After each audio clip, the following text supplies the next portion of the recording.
오늘 이 본문 말씀을 가지고 여러분과 함께 보혜사 성령님 이런 제목으로 말씀을 함께 나누려고 합니다. 이스라엘의 초대 왕의 이름은 사울이죠. 그리고 두 번째 왕의 이름은 다윗입니다. 사울과 다윗은 늘 비교가 되는 인물이에요. 제가 지금 이 사울과 다윗 하면서 다윗 시리즈 설교를 준비하고 있는데 한 16장 정도까지 마무리하고 이 다윗과 사울 이야기를 여러분과 함께 좀 나누고 싶어요. 네, 이 다윗과 사울은 늘 비교가 돼요. 그런데 이 다윗과 사울의 차이를 굉장히 잘 설명해 놓은 본문이 하나가 있는데요. 사무엘상 16장 13절에서 14절입니다. 우리 같이 함께 읽어보도록 하겠습니다. 시작. 사무엘이 기름 뿔 병을 가져다가 그의 형제 중에서 그에게 부었더니 이날 이후로 다윗이 여호와의 영에게 크게 감동되니라. 사무엘이 떠나서 라마로 가니라. 여호와의 영이 사울에게서 떠나고 여호와께서 부리시는 악령이 그를 번뇌하게 한지라. 아멘. 제가 빨간 글씨로 해놨는데요. 이 두 절 말씀에 다윗은 어땠다고 나와 있냐면 하나님의 영이 감동되었다라고 이야기하고, 사울은 하나님의 영이 떠났다고 기록을 하고 있습니다. 다윗이 다윗 될 수 있었던 이유, 바로 하나님의 영에 감동되었기 때문입니다. 오늘 우리 모두가 다윗과 같이 여호와의 영에 감동된 사람들이 되기를 축복합니다. 여러분, 하나님의 영이 누굴까요? 바로 성령을 말하는 거죠. 성령에 감동된 우리 모두가 되기를 축원합니다. 오늘 본문 7절은 이렇게 시작을 해요. 우리 7절을 다 같이 함께 읽어볼까요? 시작. 그러나 내가 너희에게 실상을 말하노니 내가 떠나가는 것이 너희에게 유익이라. 내가 떠나가지 아니하면 보혜사가 너희에게로 오시지 아니할 것이요 가면 그가 그를 너희에게로 보내리니. 아멘. 여러분, 예수님이 떠나가는 것, 그러니까 예수님이 십자가에 죽으시고 부활한 다음에 승천해서 이 세상에서 없어지는 것이 우리에게 유익이다라고 말씀을 하시죠. 그 이유가 뭐냐면 예수님이 떠나셔서 아버지께로 간 다음에 누구를 보내주시기 때문이래요? 보혜사 성령님을 보내주시기 때문입니다. 여러분, 성령님은 누가 보내실까요? 예수님이 보내시는 겁니다. 근데 이 보혜사라는 말은요, 헬라어로 파라클레토스라는 단어를 쓰는데 그 의미가 원래 무슨 뜻이냐면 돕는 자, 이런 뜻입니다. 여러분, 성령님이 우리에게 유익인 이유, 그 성령이 우리를 도우시는 분이기 때문입니다. 믿으십니까? 여러분, 우리가 예수님 믿으면 우리 안에 성령님이 이미 계십니다. 그럼 그 성령님이 우리를 도우시고 계신 줄로 믿습니다. 예수님은 육신을 입고 있기 때문에 공간의 제약을 받아요. 우리가 여기에 육신을 입고 있으면서 동시에 미국에 갈 수 없잖아요. 그런 것처럼 육신을 입고 있기 때문에 공간의 제약을 받습니다. 그런데 성령님은 영이십니다. 영은 시간과 공간의 제약을 받지 않죠. 그래서 우리가 언제 어디서나 성령의 도움을 받을 수 있어요. 그렇다면 성령님은 우리를 도우신다고 말씀하셨는데 무엇을 도우실까요? 오늘 8절을 같이 함께 읽어보도록 하겠습니다. 8절 시작. 그가 와서 죄에 대하여 의에 대하여 심판에 대하여 세상을 책망하시리라. 아멘. 여러분, 성령님이 우리를 도우시는 방법이 뭐냐면 책망이래요. 다시 말해서 성령님이 우리를 꾸짖으시면서 도우신대요. 저는 TV 프로그램 중에서 금쪽 같은 내 새끼라고 그래가지고 조금 그렇긴 한데요, 금쪽 같은 내 새끼를 종종 봅니다. 옛날에, 제가 오늘 차분하게 이야기하는 건 목이 너무 부어가지고 이상 피치가 올라가면 목이 막 너무 아프네요. 그래도 잘 들리시죠? 예. 이 옛날에 우리 아이가 달라졌어의 현대판인 것 같아요. 그런데 이 얼마 전에 이 프로그램에 가수 이지연 씨가 이제 아들을 데리고 출연한 적이 있었어요. 근데 이 아이를 이렇게 보니까 이 아이가 자기 뜻대로 되지 않으면 엄마를 때려요. 그리고 거침없이 엄마에게 험한 말을 막 쏟아내요. 근데 엄마가 이 아이를 이렇게 잘못된 걸 알잖아요. 근데 아이를 강하게 훈육하고 꾸짖고 책망하면 이 아이가 너무 힘들까 봐 그렇게 하지를 못하는 거예요. 아마 엄마가 처음이어서 그랬을 거예요. 우리도 엄마가 처음이어서 엄마 역할 잘 못할 때 있잖아요. 저만 그래요, 저만 여러분. 아빠 역할 잘 못하는 것 같아요. 어쨌든 그 이지연 그 자매가 자녀를 향한 마음은 그 영상 속에서 얼마나 사랑하는지 보이더라고요. 그럼에도 불구하고 그 아이에게 제대로 된 책망을 잘 못하는 것을 보게 되었어요. 분명 엄마는 아이를 향한 사랑 때문에 책망을 못합니다. 그러나 여러분, 이것은 사랑이 아니에요. 상담학적으로 이건 학대로 분류를 합니다. 놀랍지 않아요? 내 아이를 책망하지 않는 것, 잘못된 것에 대해서 뭐라고 하지 않는 것에 대해서 이걸 뭐라고 하냐면 학대로 분류를 해요. 정말 사랑으로 바르게 우리 아이들을 양육하려면 뭐 해야 되냐면요, 책망과 꾸짖음을 통해서 아이가 바르게 갈 수 있도록 해야 하는 겁니다. 그렇지 않으면 어떻게 되죠? 아이가 엄마에게 폭력을 써도 된다고 생각을 하고 폭력을 행하고, 엄마에게 아무런 여과 없는 말들을 막 쏟아냈죠. 그런 아이가 자라면 어떻게 될까요? 여러분, 신앙도 마찬가지죠. 오늘은 어린이 주일이에요. 우리 부모님들 자녀들을 바르게 훈육하는 것이 신앙인 줄로 믿습니다. 저는 우리 주일학교 아이들 훈육할 모습이 우리에게 보이면 누구라도 할 것 없이 남의 자녀니까 그래 내가 그냥 훈육하면 뭐하겠어 이렇게 반응하는 게 아니라, 누구라도 할 것 없이 잘못된 모습이 보이면 가서 훈육할 수 있기를 소망합니다.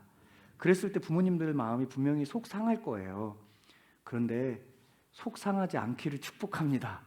왜냐하면 그 아이가 바르게 자라기 위한 마음이잖아요. 인디안 속담에 그런 속담이 있대요. 언젠가도 얘기했었는데, 한 아이를 키우려면 한 동네가 필요하다. 여러분, 우리 아이들을 키워나가기 위해서는 우리 교회가 필요합니다. 우리 아이들이 믿음으로 바르게 자라기 위해서는 어떤 한 사람 목회자인 주일학교 교사들만 양육해서 되는 것이 아니라 우리 모두가 사랑과 관심으로 이 아이들을 훈육할 때 우리 아이들이 믿음으로 바르게 세워질 줄로 믿습니다. 그런 의미에서 여러분 모두는 누구냐면 바로 교사입니다. 우리 옆에 분에게 이 말씀 축복하실까요? 당신은 믿음의 교사입니다. 시작. 아멘. 여러분, 신앙도 마찬가지예요. 그렇게 아이들이 훈육하고 책망하는 소리를 들을 때 바르게 자라는 것처럼 신앙도요, 성령님이 우리에게 책망하는 소리를 듣지 못하면 성장하고 바르게 자랄 수가 없어요. 성령님의 꾸짖음을 듣지 못하면 우리의 신앙은요, 미신과 같이 욕망의 도구가 될 수밖에 없어요. 근데 여러분, 사실 책망을 듣기 좋아하는 사람은 없죠. 마음 불편하잖아요. 기분이 안 좋잖아요. 그래서 책망 듣기 좋아하는 사람은 아무도 없습니다. 그런데요, 성령의 책망은 사람의 책망과 다르게 그 끝이 항상 뭐가 있냐면 위로와 격려가 있습니다. 그래서 성령의 책망을 듣는 건 결국에 우리에게 유익이 되는 것입니다. 그런 의미에서 보혜사라는 의미의 파라클레토스라는 단어는요, 그냥 돕는 분이라는 의미만 있는 게 아니라 위로자, 격려자라는 의미도 있습니다. 여러분, 성령님은 우리를 도우시기도 하고 위로하기도 하고 격려하기도 하고, 또 어떤 성경에는 카운셀러라고 나와 있어요. 상담자이기도 합니다. 그 성령의 사람이 우리가 되기를 축복합니다. 여러분, 지난주에 잠깐 나누었던 바울이라는 사람이 있잖아요. 이 바울이 예수님 믿는 사람을 핍박하러 가는 중에 다메섹이라는 지역에서 예수님을 만나게 됩니다. 부활하셔서 예수님이 이 바울에게 찾아오죠. 그날 바울은 성령으로부터 그동안 자신이 핍박했던 이 모습이 얼마나 잘못된 건지 깊이 책망의 소리를 들어요. 바울은 그 책망의 소리를 듣고요, 자신이 잘못된 열심으로 살았던 과거가 얼마나 부끄러운 것인지를 깨달아 알게 됩니다. 여러분, 우리가 예수님을 정말 믿고 있다면 이 부끄러운 경험이 있어야 돼요. 그래서 예수님을 정말 믿게 되면 죄로 인해서, 죄 때문에 부끄러운 거잖아요. 바울이 그랬던 거잖아요. 죄로 인해서 부끄러워서 괴로운 경험이 꼭 있어야 해요. 만약에 그런 게 지금 내 삶에 한 번도 없다면 여러분 죄송해요. 아직 죄인인 거 인정 안 하신 거예요. 여러분 어떻게 내가 사형당할 죄에 저질렀다라는 걸 인정하는 사람이 부끄럽다 이런 생각 안 할 수 있겠어요. 그런데 여러분이 한 번이라도 내 죄가 참 부끄럽구나, 괴롭다 이런 생각을 하신 분이라면 여러분 이미 거듭난 분들입니다. 아마 그런 분들이 계실 거예요. 바울은 그런 괴로움, 그런 경험을 하고 나니까 자신의 지난날의 과거를 돌아보면서 절망할 수밖에 없었던 거예요. 이 절망이 얼마나 컸던지 로마서 7장 24절은 이렇게 고백을 해요. 같이 읽어볼까요? 시작. 오호라 나는 곤고한 사람이로다. 이 사망의 몸에서 누가 나를 건져내랴. 아멘. 성령님이 책망하시니까 바울이 너무 괴로워서 이 고백을 한 것 같아요. 그런데 동시에 바울은 책망 끝에 뭐가 있다고 그랬죠? 위로와 격려. 바울은 이 책망 끝에 성령의 위로와 격려를 경험합니다. 바울이 오라 나는 공고한 자라고 고백한 건 7장 24절이거든요. 그리고 25절을 지나면 바로 8장으로 연결이 됩니다. 그 8장 1절과 2절에서는 바울이 성령의 위로와 격려를 경험해서 이렇게 고백을 해요. 같이 읽어볼까요? 시작. 그러므로 이제 그리스도 예수 안에 있는 자에게는 결코 정죄함이 없나니 이는 그리스도 예수 안에 있는 생명의 성령의 법이 죄와 사망의 법에서 너를 해방하였음이라. 아멘. 여러분 우리 성령님께서 우리에게 자유를 주실 줄로 믿습니다. 죄와 사망에서 해방되었던 믿음을 허락하여 주실 줄 믿습니다. 여러분 바울은요 스데반을 죽인 살인자였잖아요. 그럼 바울을 향해서 성령님이 책망하세요. 정죄와 책망은 다른 겁니다. 성령은 정죄한 게 아니에요. 책망한 겁니다. 그리고 동시에 격려도 하십니다. 책망과 격려 속에서 바울은 위대한 하나님 사람으로 빚어져 갔던 거예요. 여러분, 저는 우리도 위대한 하나님의 사람으로 점점 더 성화되어 가기를 축원합니다. 그런데 그러기 위해서요, 성령님의 책망과 위로를 함께 경험하는 은혜가 있기를 소망합니다. 저와 여러분들 언제 그런 성령님의 책망 또 성령님의 위로를 경험하셨나요? 매 예배 때마다 또 집에서 말씀 묵상하는 중에 그런 은혜가 있기를 축복합니다. 그렇다면 성령님은 무엇에 대해서 우리를 책망하실까요? 오늘 8절을 한 번 더 읽어볼까요? 화면을 보면서 읽어보겠습니다. 시작. 그가 와서 죄에 대하여 의에 대하여 심판에 대하여 세상을 책망하시리라.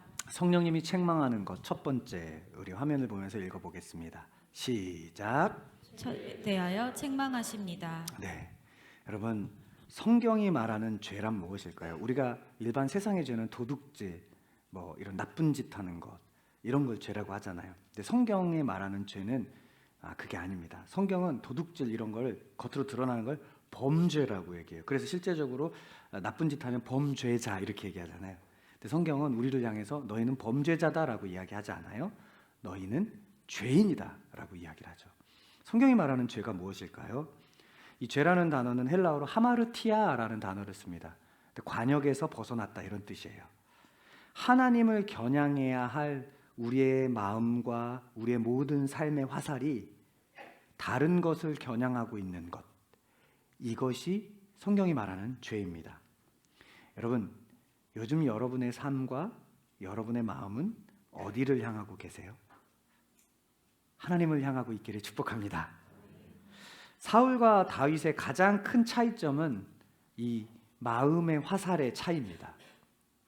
사울은요, 공식적으로 하나님을 떠난 적이 한 번도 없습니다. 그리고 사울은요, 공식적으로 예배도 정말 잘 드렸던 왕이에요. 그런데 그의 마음이 하나님을 향하지 않았어요. 그의 마음이 무엇을 향해 있었냐면 왕이라는 자리에 향해 있었습니다. 그래서 사울이 어떻게 해요? 하나님을 이용해서 자신의 자리를 지키고 자신의 자리를 자신의 유익을 구하려고 한 겁니다. 입술은 분명 하나님을 향하고 있지만 사울의 마음은 어디를 향한 거예요? 사실 하나님이 아니라 자신을 향하고 있었던 거예요. 성경은 이것을 죄라고 얘기한다는 거죠. 그랬을 때 그렇게 사울이 살아가는 사울을 보면서 하나님 뭐라고 한 줄 아세요? 내가 저 사울을 왕 삼은 걸 한탄한다 이렇게 표현해요. 성경에서 한탄한다는 표현을 딱 2번 나오거든요. 노아의 홍수를 일으켰을 때 하나님께서 내가 사람 만든 것을 한탄한다, 후회한다. 근데 그 노아의 홍수를 일으킬 만큼 후회가 사울을 보면서 있었던 거예요. 왜요? 그 마음이 하나님을 향한 것이 아니기 때문에 그래요. 하나님이 우리를 보면서 그렇게 애통해요. 하나님을 향하지 않았을 때. 근데 여러분 다윗은 어때요? 다윗의 마음은요, 자신을 향하지 않았어요. 다윗은 왕을 향해서 가지 않았어요. 하나님을 향하고 있었습니다. 하나님을 어마어마하게 다윗을 향해서 극찬하셨잖아요. 뭐라고 극찬하시죠? 하나님 마음에 합한 자다. 뭐에 합한 자다? 마음에 합한 자다라고 얘기해요. 왜 하나님 그렇게 축복하셨을까요? 다윗의 마음은 늘 하나님을 향하고 있었기 때문입니다. 그런 하나님을 향한 마음이 있었던 다윗의 가문 영원할 것이다라고 하나님 축복하시고, 그 가문이 영원히 끊어지지 않기 위해서 누구를 보내셨냐면 예수님을 보내주셨어요. 그리고 그 예수님이 영원하신 겁니다. 사랑하는 여러분, 여러분의 마음은 요즘 어디를 향하고 계십니까? 다윗은 시편 57편 7편에 이렇게 노래를 합니다. 시편 57편 7편 같이 읽어보겠습니다. 시작. 하나님이여, 내 마음이 확정되었고 내 마음이 확정되었사오니 내가 노래하고 내가 찬송하리이다. 아멘.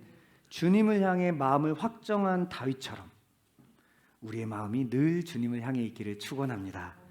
그럴 때 다윗 가문에게 주셨던 축복이 여러분의 가문에게도 임하게 될 줄로 믿습니다.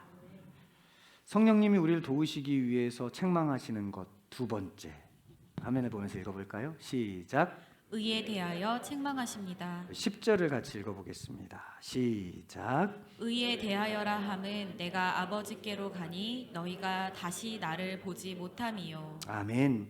여러분, 예수님께서 우리를 구원하기 위해서 십자가에 죽으시고 부활하셨죠. 믿으십니까?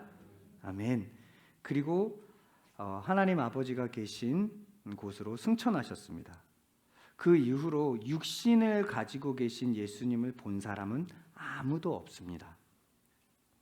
육신을 가진 예수님을 본 적은 없지만 예수님이 승천하신 이후 그리고 오늘날 우리까지 수많은 사람들이 예수님이 우리의 죄를 해결하시는 하나님의 의라는 걸 경험하고 있습니다. 그래서 우리가 하나님 백성이 된 거잖아요.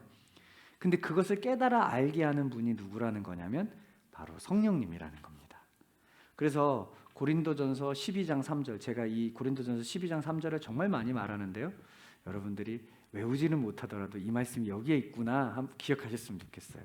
그래서 같이 한번 읽어볼게요. 시작. 그러므로 내가 너희에게 알리노니 하나님의 영으로 말하는 자는 누구든지 예수를 저주할 자라 하지 아니하고 또 성령으로 아니하고는 누구든지 예수를 주시라 할 수 없느니라. 아멘. 성령을 통해 예수님이 나의 죄를 해결하시는 하나님의 의라는 것을 알게 된다는 겁니다.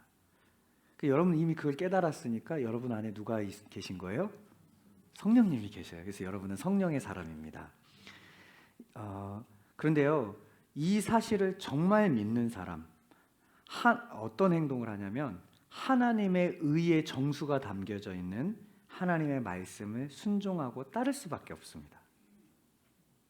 그래서 정말 믿는 사람들의 삶은요, 순종해요. 앞서 우리가 사울 얘기했잖아요. 여러분, 사울이 순종하지 않아요. 그래가지고 그 유명한 말을 해요. 하나님은 제사보다 뭘 더 원한다고요? 순종을 더 원한다고 그래요. 제사가 2순위로 밀려서 그렇게 말하는 게 아니에요. 정말 하나님을 믿고 있으면 말씀에 순종하는 자연스러운 반응이 나온다는 거예요. 그런데 우리가 연약해가지고 여러분, 우리가 하나님 말씀 100% 순종 못하잖아요. 여러분들은 잘하시지만 저는 잘 못하고 있어요. 연약해서 이렇게 너무나 순종 못할 때가 참 많아요. 그런데 그것을 누가 책망하신다는 거예요? 성령님이 책망하세요. 성령님께서 이렇게 얘기하는 거예요. 너의 죄를 예수님이 지시고 구원했는데 어떻게 하나님 말씀 순종하지 않을 수 있어? 그렇게 우리의 내면에서 책망하신다는 거예요. 여러분, 언젠가 제가 이런 얘기 나눴던 것 같아요. 제가 안수 받을 때 저를 방해하고 또 저희 모교회 참좋은교회 목사님하고 이간질했던 어떤 목사님이 계신데 너무 막 분노가 일어나는 거예요. 그런데 그때 이 역곡 남부역에 사는 제가 청년 때부터 같이 했던 지금은 집사가 됐는데 그 집사님이 저한테 전화해가지고 이런 말을 하는 거예요. 목사님, 그 목사님 용서하지 않으면 목사님 앞으로 사랑에 대해서 설교할 수 있으시겠어요? 저 그게 하나님의 음성으로 들리더라고요. 하나님이 책망하는 소리로 들리시더라고요. 그래서 제가 또 그럴 때 어떻게 해요? 마음은 안 내키지만 전화를 한다니까요. 에베소서 6장 4절을 한번 읽어볼까요? 시작. 또 아비들아 너희 자녀를 노엽게 하지 말고 오직 주의 교훈과 훈계로 양육하라. 아멘. 성령님이 우리에게 이렇게 책망하실 때도 있을 거예요. 너 정말 너희 자녀들을 주의 교훈과 훈계로 양육하고 있니? 여러분, 이 책망이 어쩌면 우리를 불편하게 할 수도 있어요. 그런데 여러분, 성령님이 이렇게 책망하시는 게 우리를 불편하게 만들려는 게 아니라 다윗과 같은 은혜로 우리 가정을 열어주시려고 책망하시는 건 줄로 믿습니다. 사랑하는 여러분, 오늘 어린이 주일을 맞아서 나는 우리 자녀들을 정말 주의 교훈으로 양육하고 있는지 의로 교육하시는 성령의 음성을 듣는 시간이 되기를 축복합니다. 그 음성을 듣고 다윗처럼 하나님의 마음에 합한 자로 각 가정들이 빚어져 가시기를 축원합니다. 성령님이 우리를 도우시기 위해서 책망하는 거 세 번째, 화면을 보면서 같이 읽어보겠습니다. 시작. 여기서 심판이라는 말은요, 헬라어로 크라시스라는 단어를 쓰는데요, 판단이라는 단어가 사실은 더 정확한 번역입니다.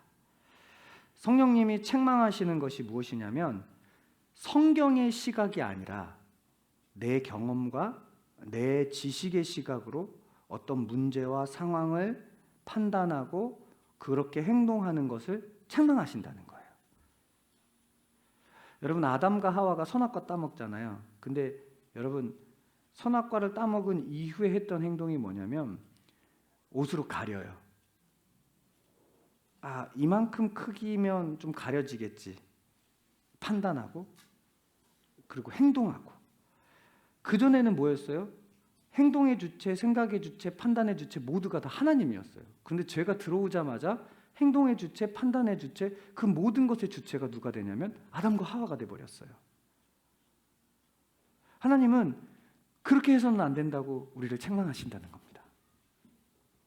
여러분, 자신의 경험과 자신의 시각으로 자신의 지혜로 판단하면서 살아가는 사람들이 사실은 왕들이에요. 왕이 최종적으로 그걸 판단해야 되잖아요. 여러분, 우리는 누구를 왕으로 인정한 사람들입니까?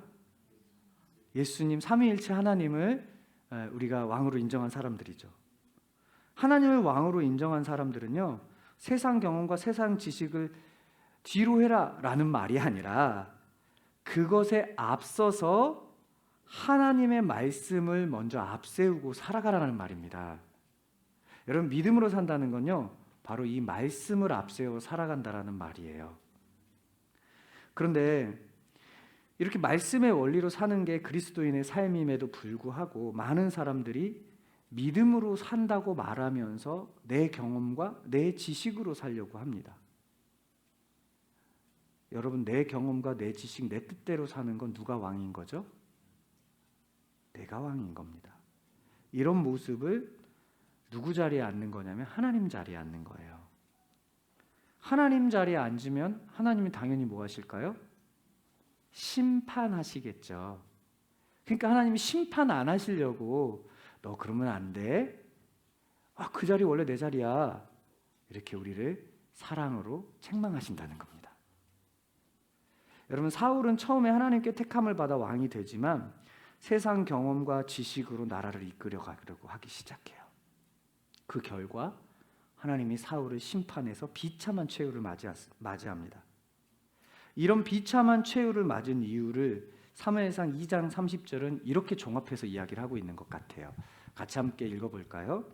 시작. 나를 존중히 여기는 자를 내가 존중히 여기고 나를 멸시하는 자를 내가 경멸하리라. 사울이 하나님을 존중히 여기지 않으니까 하나님께서 경멸히 여겨서 심판하신 거예요. 근데 다윗을 하나님 축복하셨던 것은 다윗은 하나님을 존중히 여겼기 때문이에요. 하나님을 존중히 여긴다는 건 죄를 안 짓는다는 말이 아닙니다. 여러분, 다윗이 우리가 너무나도 잘 알고 있는 죄 짓잖아요. 간음죄 짓잖아요. 근데 그 간음죄에서 끝나지 않았죠. 간음죄 덮으려고 살인죄까지 저질러요. 근데 그 얘기를 하나님께서 선지자를 통해서 다윗에게 책망합니다. 다윗이 죄가 안 지은 게 아니에요. 근데 그 책망의 소리를 듣고 어떻게 해요?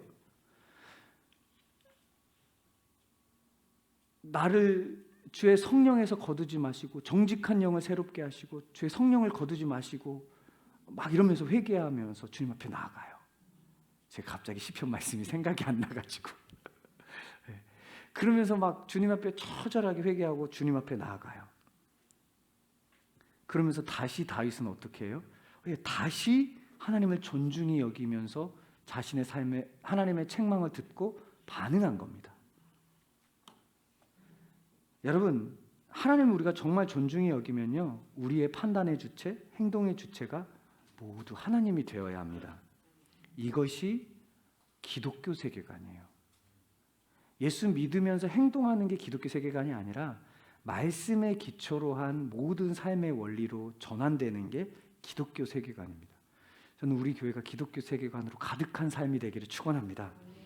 근데 여러분, 우리는 본성이 죄잖아요. 시편 기자는 나는 죄 중에 태어났대요. 그러니까 우리는 죄의 덩어리예요. 순회 선교단 김영희 선교사님 이렇게 표현하더라고요. 죄의 장아찌다. 장아찌가 뭐예요? 엄청 절인 거잖아요. 여러분, 제가 장아찌 담긴 그 그릇에 어느 날 아내가 도시락을 싸줬어요. 제가 수요 예배 때 밥을 안 먹으면 가끔 도시락을 싸와요. 그런데 도시락을 싸왔는데요, 그 장아찌 담긴 것에서 밥 엄청 닦았을 텐데 밥을 딱 놓은 건데 한 입 딱 먹고 안 먹었어요. 장아찌 냄새가 얼마나 신속하든지 너무 냄새가 나가지고 안 먹고 그냥 집에 가서 버렸어요. 장아찌는 그런 거잖아요. 여러분, 성경은 우리에게 그렇게 죄라고 얘기를 해요.